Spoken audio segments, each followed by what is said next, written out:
This is the plaintiff, James Forkin. He says he gave the defendant his son's ATV to sell almost a year ago. He never sold it and now won't give it back. That's right, the defendant told him the thing was impounded by the cops, but won't tell him where it is or how to get it out. He doesn't know who he's dealing with because he's not going to just walk away and let the defendant get away with stealing from him. And he's suing the louse for the $2,000 he's owed.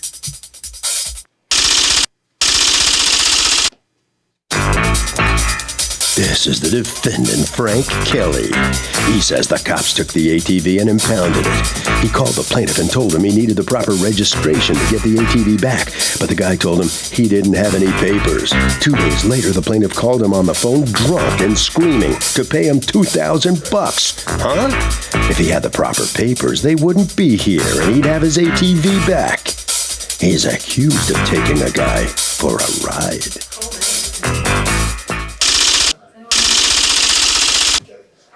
All parties, please raise your right hands.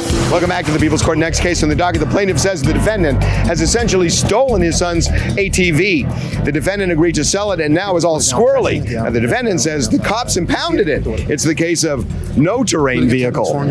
Thank you, Douglas. Okay, James and Thomas Forkin? Right. And you have power of attorney? Yes. Okay. You are who? James. Okay. You're suing Frank Kelly for $2,000, the cost of a quad, an ATV right, that you put in his care in order to sell, and he managed to get impounded. Tell me what happened. Correct. Back in November, my son got in trouble with the police, and he's owned these quads and dirt bikes and stuff for many years, and Mr. Kelly is a friend of my son's and stuff, so when the problem happened with my son with jail and stuff, Mr. Kelly came to my house like 2 or 3 days after the affair with the police and stuff. He says, Mr. Forkin, if there's anything I can do to help you, just let me know, and we'll see how I can help you. My son had a quad downstairs. Mr. Kelly says, I can sell it for you. So I says, Frank, get me $1,000 for it. It's yours. How much? $1,000 for the one that we sold. And I gave Mr. Kelly $100. He didn't want it, but I said, here, take it for doing the work for me. Fine. So my son had this quad that he bought in Jersey about 2 months before this all happened.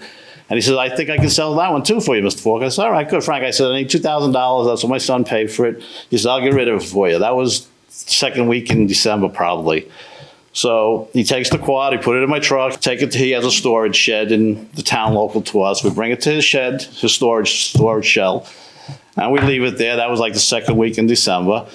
And then like the whole winter goes by. I don't hear nothing from Mr. Kelly. I call Mr. Kelly many times. I still have his phone number in my phone. Call him, no answer. Finally, I know in the springtime, he works for my nephew mowing lawns and stuff. I says, Wayne, is Mr. Kelly working for you this year? Oh, yeah. I says, I want to come see him. So I come see him at his job, approach him. Surprise? Excuse me? Like, did you surprise him because you thought he was avoiding you? Oh, yeah. It was a big surprise because he says, oh, I don't get your phone calls. So I rang on my phone right in front of him. Bam, it happens to ring in his hand. I said, that's amazing. It works today, but all right, it's working today. So I approached him. I said, Frank, what are we going to do with the quad? Where is it? I don't have it. Oh, I don't have it. Oh, where is it? I says, he got it impounded. I said, you got it impounded? By who? The state, the county, the town? I don't know. What do you mean you don't know? It says right on the top of the letterhead. What organization has the quad? The county, the state, the town, somebody just... Yeah, but why would it go to him? Are these quads registered? He was the one riding it when he got caught. Caught riding it? Caught riding it. So it was impounded from his person? I guess from him being on it, wherever he was, on the road, the trails, wherever he was, the organization that impounded it took it from him. They say, do quads get registered or no? Sometimes yes, sometimes was this no. One? This one wasn't registered.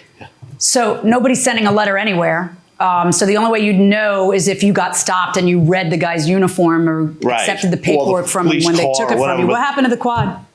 What happened to the quad was he's absolutely correct about everything. And that night there was a snowstorm, so a whole bunch of us decided go. The night that it got impounded? Yes. Okay. And when we had the big 36 inches of snow in New York.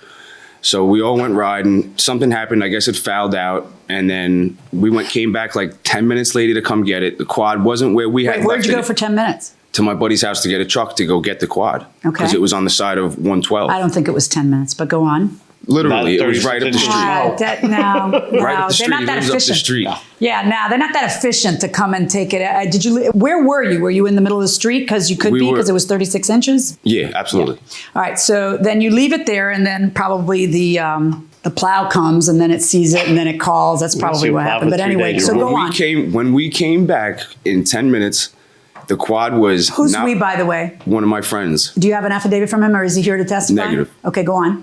And we came back. It wasn't where we left it. When we came back out of his block onto 112, the quad was right there. When we had When left has the government ever been this efficient?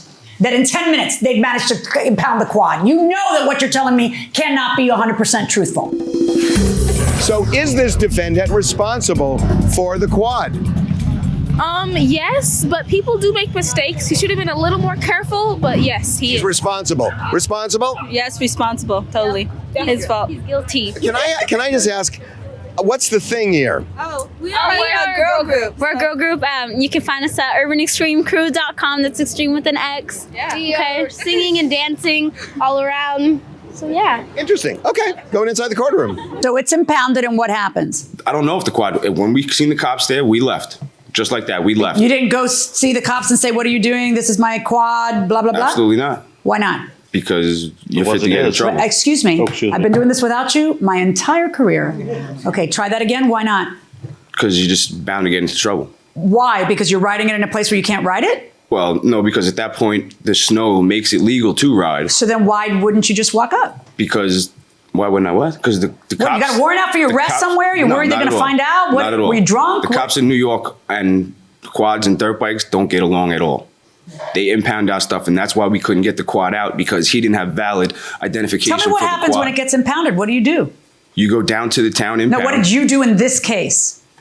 Mr. Falken, you got proper paperwork for the quad? No, I have none. So how can you get the quad out of impound if you don't have valid information What for the day did quad? it get impounded? I can't exactly tell you which day that was. Are you saying that you called Mr. Forkin the day it got impounded? No, I did not. When did you call him and talk to him about it? Weeks later. Weeks later, you called him. Yes. When he showed up at my Okay, job. but that's months later, not weeks later, that he shows up at your shop. Yes, he had okay, already so you never spoken to called me. him to tell him it got impounded. I need paperwork. This is the department it's at. You never did that? Yes, and that's how I knew I could not but get see, the your quad timing's out. off because according to you, you give him the quad when? Second week in December. And then according to you, you go to see him at your... April or late April. Okay, so we're talking about 5 months later, not weeks. Is that correct? That's when he came to my job, yes. Okay, but then you also just said a minute ago that after he came to your job, you said, okay, let's get it out, and he didn't have the appropriate No, paperwork. before that, he had already spoken to me and knew that. Okay. And then when he came How to my did you job, know that? When did you notify him it had been impounded? I'll ask my question a again. couple weeks later, that's all I know. A couple of weeks later, can you prove that you ever contacted him? Because if he goes to your job, it kind of sounds like the kind of guy who hasn't heard from you and needs to surprise you at your job, which you admit he goes to your job. Yeah, absolutely. So tell me how it is that Which a couple his weeks nephew- later, you call him. Show me the proof of that. Show me your phone records where you're calling him a couple weeks later. I don't have him. I'd like to see his proof of ownership with the quad. Oh, well, we do know that he owns it more than you do, right? And we He know doesn't that have he paperwork for it. entrusted it in your care. And we know that if maybe you had been timely, maybe somebody could have gotten it out in time before get it out without incurred paperwork. excuse me, did I breathe and give you the impression my sentence was over? Because it wasn't. And we do know that you ran away and didn't want anything to do with it, even though you could have walked up and said, it's stuck in the snow, it's 36 inches, I'm allowed to be there. Because maybe it was something more like what he's saying, which is you're riding it at a time when you can't be and you don't want to get caught. And I don't know, you're not exactly handling the property with, I mean, it's a $2,000 piece of equipment that they entrusted to you. Why don't you handle it with a little, I'm sorry, I'm not done with my question. So put your hand down and wait for me to finish. So why aren't you handling it? He's suing you because he says, now I lost it because you're treating it like it's bubble gum. And why isn't he right? It's a $2,000 piece of equipment that you just said, whoa, and bailed because you didn't want to talk to the police. And then you say, well, I tried to reach him, but it doesn't sound like you did because the guy has to go to your job site to surprise you. That sounds like somebody's trying to reach you and can't reach you. So tell me why it's different than how it looks. It is what it is. That's exactly what happened. But you can't prove us. a drop of it, right? He You can't prove that he phone owns the call, quad. You can't prove. He can't prove he owns the quad. Well, if somebody impounds my chair, how do you prove that it's something that doesn't require registration? It comes with a valid identification. Yes, it does. It comes with a transferable registration that every owner receives when they resell a quad. Absolutely. Every all-terrain vehicle comes with it. Says who? Says that you go buy one right now. You'll get a registration card. The question is not. That's do how they you get it at exist? This was impounds. a quad that was how old? 20 years old. Right. 92. The question is not, does a registration exist when you go buy a quad right now? The question is, It existed then. Excuse me, what is your problem? The question is, are you required, like a motor vehicle, to register it? But it doesn't matter, because if the bottom line is that if 3 months pass, which I don't even understand how 3 months pass, I guess you had no other way to reach him, you didn't know where he lived? He never answered his phone. And that's when I came to this part. Okay. I've given him I many think you've offers. been too reasonable. I tried. You don't need to keep proving how reasonable you are. I think you've tried been too many reasonable. times. All right. The thing is that, the value of the item is not necessarily what your son paid for it at a certain date and time. And by the way, I'm sorry about your son. I don't know how long he's going to be in, but I'm sure that as parents, this is difficult for you. The issue is, what's the market value of it now, and the market value of that item is $1,500. So and as far as I'm concerned, if you walk away from a quad because you don't feel like getting arrested for whatever you're worried about you're going to get arrested for, then I guess you walked away from a quad and now you're responsible for it because you left the machinery behind. I don't believe that you called him. I think you're a bold-faced liar about that. And if you called him several weeks later, it was already a problem anyway, because now we have all kinds of administrative costs, if that did happen, which I don't think it did. So I'm finding in favor of the plaintiff in this case in the amount of $1,500 plus your court costs. Good luck, folks. Thank you.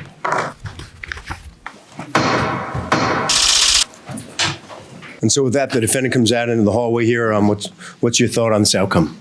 Well, it is what it is. Right. You don't come out looking very good in the whole scenario. Can you clean up the way this came out for you? It's exactly how it happened. Why didn't you respond to the guy when he was reaching out to you and trying to work it out? Because he had called me drunk one time, and I didn't like that. That's pretty much ended your efforts with him? Yeah, absolutely. Okay. All right. Right around this way. Okay. Thank you. Take All care. right. You too. All right. Step on in here. All right. So that's your son's friend? Yes, was my son's friend. So how do you feel about the way you handled this thing? It came out all right. I did what I had to do, and he thinks somebody was just going to donate him this money, and I wasn't going to donate. You think he was trying to take advantage of you? Oh yeah, he never called me. I think he got the money and he kept it. To be honest with you. Harvey, what do you think? So what you get when somebody damages or loses your property is the depreciated value at the time of the loss. That will do it for this case. Litigants for the next case on the way into the courtroom right now.